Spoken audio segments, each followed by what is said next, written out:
Amai. Nah. Udah lah. Ini Udah. tanya kapan dimulai? 2-3 menit.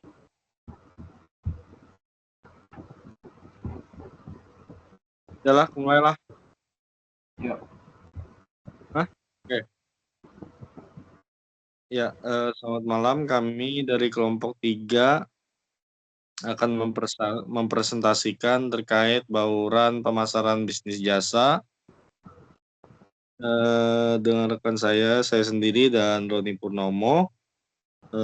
Selanjutnya kita harus mengetahui dulu apa itu definisi pemasaran jasa. Pemasaran jasa ini bisa diartikan ada 3, yaitu pemasaran jasa itu bisa merujuk pada proses promosi dan penjualan layanan kepada konsumen. Terus berbeda dari pemasaran produk fisik, pemasaran jasa itu menekankan pada pengalaman pelanggan dan hubungan yang dibangun antara penyedia jasa dan pelanggan. Dalam pemasaran jasa, fokus utama adalah pada bagaimana layanan dirasakan dan diterima oleh pelanggan, mengingat jasa bersifat intangible dan dapat bervariasi dalam kualitas.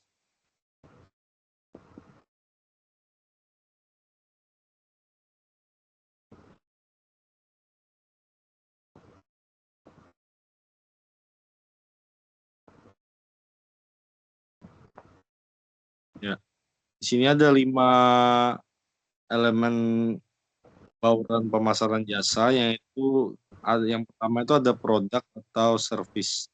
Jadi dia ini menyediakan layanan yang ditawarkan kepada pelanggan, kualitas, fitur, dan variasi layanan harus sesuai dengan harapan dan kebutuhan pasar. Terus yang kedua itu ada harga atau price, menentukan strategi penetapan harga yang tepat untuk jasa. Jadi harga itu harus mencerminkan nilai yang diberikan kepada pelanggan dan mempertimbangkan faktor-faktor seperti biaya dan daya saing. Terus yang ketiga ada tempat, mengidentifikasi saluran distribusi untuk layanan. Ini mencakup juga lokasi fisik tempat layanan disediakan dan penggunaan platform online dan teknologi yang memudahkan akses pelanggan. Terus yang keempat itu ada promosi. Promosi itu mengembangkan strategi komunikasi untuk menarik pelanggan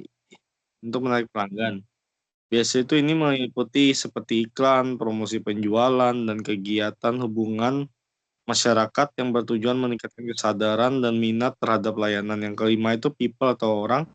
Ini sangat menyoroti pentingnya peran sumber daya manusia dalam penyampaian jasa. Jadi di dalamnya itu ada keterampilan, ada pelatihan dan interaksi. Staf dengan pelanggan itu juga sangat mempengaruhi pengalaman dan kepuasan pelanggan.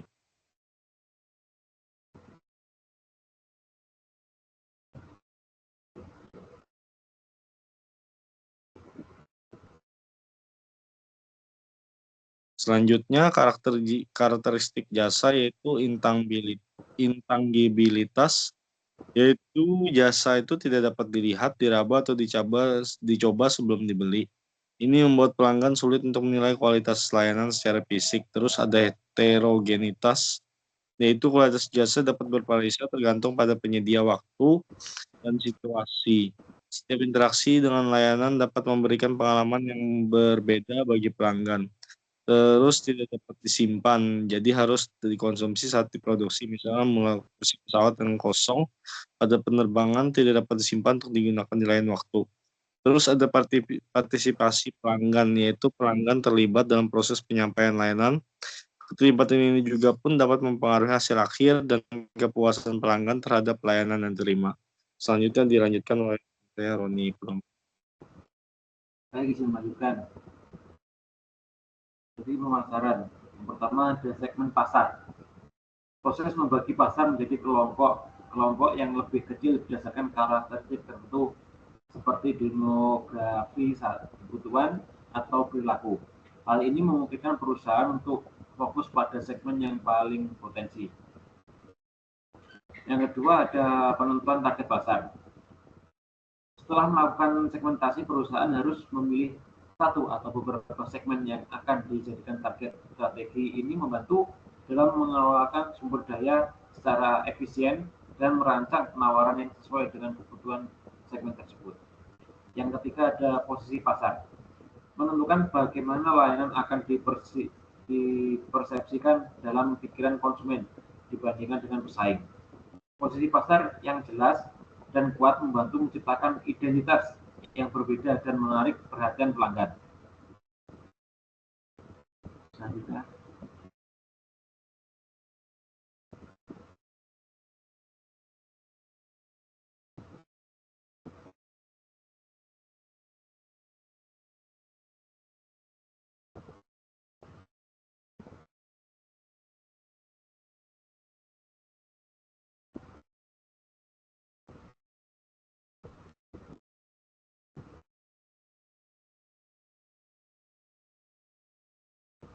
Selanjutnya ada implementasi bauran pemasaran.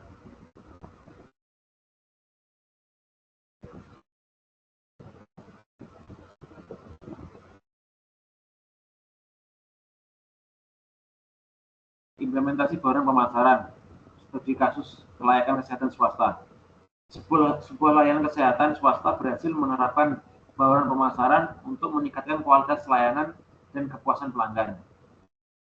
Mereka menawarkan berbagai layanan medis seperti konsultasi kepada dokter dan pemeriksaan kesehatan dengan harga berbasis nilai yang kompetitif, serta paket layanan dengan diskon.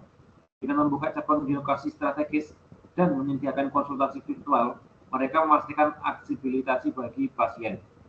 Kampanye pemasaran melalui media sosial dan seminar kesehatan gratis juga dilakukan untuk meningkatkan kesadaran masyarakat. Staf medis dan non-medis dilatih untuk meningkatkan keterampilan layanan pelanggan dengan fokus pada empati dalam perawatan pasien. Dengan mengintegrasikan semua elemen ini, pelayanan kesehatan swasta ini berhasil menarik dan mempertahankan pelanggan serta meningkatkan reputasinya.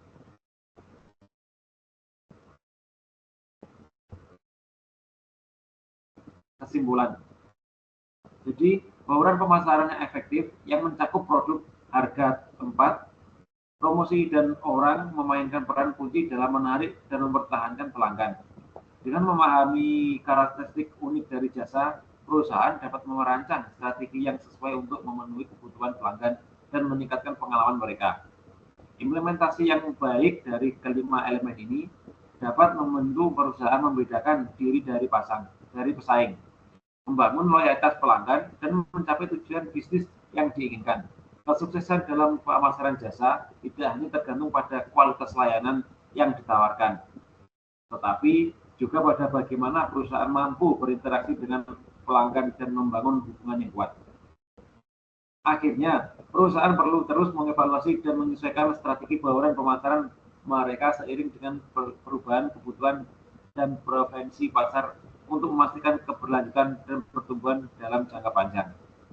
Demikian saya kembalikan ke Mas Erwin.